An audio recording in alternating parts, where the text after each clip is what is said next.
আমার বড় ভয় হয়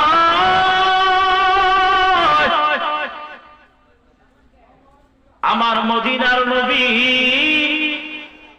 আবু বকর ওসমান উমর কেও ডাকবে, আমি আলী কেও ডাকবে। ডাকার পরে যদি বলে ও আলী, তোমার খেলাফত কালের ব্যক্তিরা কেন জাহান্নামে চলে গেল? কি ব্যাপার, তোমার খেলাফত কালে কেন তুমি অহংকারী হইলা? এই প্রশ্নগুলো যদি নবী আমাকে করে তাহলে আমি কি জবাব দেব? এক নম্বর ভয়। এই ভয় থেকে বাঁচার জন্য আমি যখন প্রথম আমার মালিক আমার আল্লাহ, মানুষ রাজা বাদশার কাছে গেলে মানুষের ভিতরে কম্পন শুরু হয়ে যায়।